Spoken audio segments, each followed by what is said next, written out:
বন্ধুরা, তোমরা সকলে কেমন আছো বলো? আশা করি প্রত্যেকে ভীষণ ভালো রয়েছো। আজকে আমি আবার চলে এসেছি নতুন একটা টপিকের উপরে, নতুন একটা ভিডিও নিয়ে। অবশ্যই আজকের এই ভিডিওটি তোমাদের ভালো লাগবে। ভালো লাগলে একটা করে লাইক করবে, শেয়ার করবে, কমেন্ট করবে, আর প্রচুর পরিমাণে সাবস্ক্রাইব করে নেবে আমার এই ছোট্ট চ্যানেলটিকে। তো চলো বন্ধুরা, আজকে মূল ভিডিও, মূল টপিকে চলে আসি। আজকে আমি চশমা পরে বসেছি, দেখেছো তো? চশমা পরে কেন বলো তো? এই কাঁচ দিয়ে কিন্তু অনেক কিছু দেখা যায়, বুঝতে পেরেছো বন্ধুরা? হ্যাঁ, ধরো কে কোথায় গেল, কে কোথায় রাত কাটাচ্ছে না কাটাচ্ছে, কে কার সামনে কি বসে আছে না বসে আছে, সমস্ত কিছু দেখা যায় চশমা দিয়ে। হ্যাঁ বন্ধুরা, আর কি আমাদের ফোগলা বুড়ি জোশে হোশ খুয়ে গেছিল। সে একদম হোশ খুয়ে সে ভাবছে যে কি না পেলাম, নিজে এত পতিব্রতা স্ত্রীর তকমা লাগিয়ে ঘুরে। আরে ভাই শোনো, তোমরা যে নিজে পতিব্রতা স্ত্রী হবে, সে কি বলবে আমি পতিব্রতা, আমি পতিব্রতা, আমি পতিব্রতা করে বেড়াবে? নিশ্চয়ই না।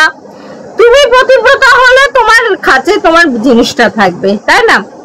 এমন করে বুক বাজিয়ে তো দরকার নেই।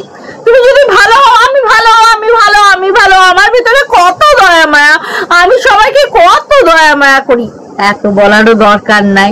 কারণ তুমি যা লোকে সেটা তোমাকে ঠিকই চিনতে পারবে, বুঝতে পারবে। তার জন্য তোমার দরকার নাই এরকম করে বুক বাজিয়ে বলা। বন্ধুরা, তোমাদেরকে একটা কথা জানিয়ে রাখি, যারা এরকম করে বুক বাজিয়ে কথা বলে না, তারা আসলেই বিগ জিরো হয়, আর অন্য কিছু না। আর এই যে ফোগলা বুড়ি, তুমি সবাইকে সবসময় শুইয়ে দিয়ে থাকো। মনে আছে তোমার সেই দিনগুলোর কথা, যখন তুমি রিমিকে এর ওর সাথে শোয়াচ্ছিলে, যখন টিনাকে এর ওর সাথে শুয়ে দিচ্ছিলে, চুলের মুঠি ধরে ঘুরিয়ে দিচ্ছিলে?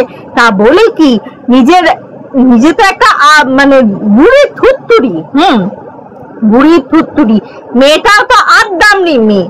সেই মেয়েটার দিকে, তোমার নিজের মেয়ের দিকে নজর দাও। তোমার মেয়ে তো একেবারে শর্টস পরে কি যা তা কাণ্ড ঘটায়। এই যদি কোনো ব্লগাররা করতো, তাহলে তাকে তুমি একেবারে চরিত্রহীনা, সে মানে নিজের বরকে ভালোবাসে না, সে বাজে মেয়ে, যত রকমের কু গাওয়া যায় তত রকমের কু গাইতে। তা বলি কি, তোমার সন্দীপ তো ভাই নাকি? সন্দীপের জন্য স্পেশাল করে রান্না করতে যাওয়ার মানেটা কি? না, শুধুমাত্র সন্দীপের জন্য রান্না করার মানে কি? না, এটা ঠিক কারণটা বোঝা গেল না। বলি সব ঘাটে ছিপ ফেলতে গেলে হবে না। মানছি সন্দীপের একটু ছুকছুকানি মন রয়েছে, তা বলে এটাও না যে সে কে দামড়ি বুড়ি, না কে আইবুড়ো মেয়ে, কে ডিভোর্সি মেয়ে, সেটুকু নজর করবে না, এটা বলো না। অবভিয়াসলি সেটুকু চয়েস তো মানুষের থেকেই থাকে। হ্যাঁ, তুমি এখন ধরা বাঁধায় পড়ে গেছো, তুমি এখন যা পাও তাই তোমার কাছে ভালো। তা বলি কি, তোমার চশমায় যে ধরা পড়লো পুরুষ মানুষটি, সেটি তো কে ছিল? একটা হোটেল রুমের মধ্যে ছিল, সেটা তো আমরা সকলেই বুঝতে পেরেছি। হ্যাঁ, তো ওই হোটেল রুমে থেকে আর ওই একটা পরপুরুষের সাথে থেকে দিন কাটিয়ে রাত কাটিয়ে কারা আসে গো? কারা আসে? কোনো ভদ্রবাড়ির মানুষরা আসে নাকি? আমার তো মনে হয় না কোনো ভদ্রবাড়ির মানুষরা আসে। আর যার পিছনে এত গুয়ের গন্ধ, সে আবার অন্যকে গুয়ের গন্ধ দেখতে চায় কি করে? হ্যাঁ, আমি মানছি টিনা ভুল করেছে, তা বলে টিনা তোমার মতন হোটেলে গিয়ে রাত কাটাতে যায়নি। যার হাত ধরে বেরিয়ে এসেছিল তাকেই বিয়ে করেছে। বিয়ে টিকুক চাই না টিকুক, তাকেই কিন্তু বিয়েটা করেছে। আর এই যে পতিব্রতা নারী, তুমি তোমার বরকে সামনে রেখে তুমি একেবারে যে লীলা খেলাগুলো করে বেড়াও না, আর যাই হোক না কেন কোনো ভদ্র সমাজের মানুষের মতন না। হ্যাঁ, ছেলেকে তো ভালো শিক্ষা দিয়েছো, সেই জন্যই তো 16 বছর বয়সেই বিয়ে করে নিয়েছে। যখন মানে মুখ টিপলি দুধ বেরোতো, সেই অবস্থাতে তোমার ছেলের একেবারে বিয়ে করে নিয়েছে। তার মানে বুঝতে পারছো ছেলে মেয়েগুলোকে ঠিক কি তৈরি করেছো? আর সবচেয়ে বড় কথা, এটা না বললেই না, আমরা শুনছি নাকি আশেপাশে থেকে কাঁসার বাসন চুরি, শাড়ি চুরি, এই সমস্ত কে করেছে আমরা জানি না, আমরা শুনছি এরকম খবর। তার খবর শোনার পরেই তুমি কেন নিজে মুখে বলতে গেলে পগলা বুড়ি যে আমি কারোর বাড়ি থেকে কাঁসার বাসন নিয়ে আসিনি? ভাই, কে বলেছে তোকে তুই কাঁসার বাসন নিয়ে এসিস? তুই নিজেই তো নিজে মানে নৃত্য করে বেড়াচ্ছিস যে আমি কাঁসার বাসন নিইনি। তোকে কি কেউ বলেছে তুই চুরি করেছিস? না, তোর এত গুণ আছে তা লোকে বলছে না, তুই নিজে মুখেই শিকার খাচ্ছিস। তাহলে তুই যখন শিকার খাচ্ছিস, লোকের বলতে কি বাধ্যে বল? লোকজন তো বলবেই তুই যখন নিজে মুখে এরকম করে শিকার খাচ্ছিস।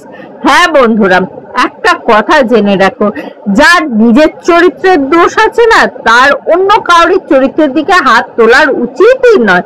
আমি মানছি, কিন্তু মানছি এটাই যে মানে টিনাকে অনেক কিছু বলা হয়েছে, অনেক কিছুই বলা হয়েছে, কিন্তু টিনা কি এগুলো শোনার যোগ্য ছিল? সবচেয়ে বড় কোশ্চেন, টিনা কি এগুলো শোনার যোগ্য ছিল? তার কারণ কি জানো? তার কারণ একটা, যে টিনা ভুল করেছে, যে ভুলটা করেছে, যার হাত ধরে বেরিয়ে এসছে, তার হাত ধরেই সংসারটা পেতেছিল। হ্যাঁ, তারপরে বুঝেছে ছেলেটি ভালো নয়, কিন্তু তোর মতন বাড়িতে বর রেখে ওই মানে সে কিন্তু হোটেলে গিয়ে মজা মারতে চায়নি। তুই নিজেকে খুব চালাক ভাবছিস, আর তোর ওই মানে লাইট থেকে হুসহাস করে আওয়াজ আসছে, আমরা কিছুই বুঝতে পারছি না। এত আনন্দ হয়েছে, মদের মাতাল হয়ে এত আনন্দ হয়েছে যে একেবারে লাইট খুলে খিলখিল করে হাসি, তাও যদি দাঁত কটা যদি নিজের হতো। একটা কথা বলে রাখি পগলা বুড়ি, আর যাই হোক, নিজেকে না পতিব্রত স্ত্রীর উপমা দিবি না। যার 28 বছর বয়সী একটা ধিংড়ি মেয়ে রয়েছে, যার বিয়ে দিলে 4টে বাচ্চার মা হয়ে যেত, তার মা কিনা এখন অব্দি হোটেলে গিয়ে পর পুরুষের সাথে নৃত্য করে বেড়ায়। তার আর মুখ দিয়ে আর যাই হোক ভালো কথাটি মানায় না, সভ্য ধর্মের কথা মানায় না। এটা কোন ধর্ম?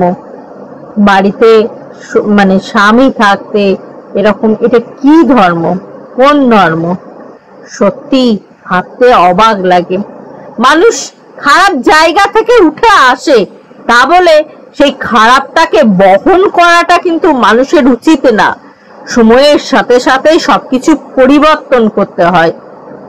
আর তুই তো 2 হাতে লুটে যাচ্ছিস, এটা ঠিক না।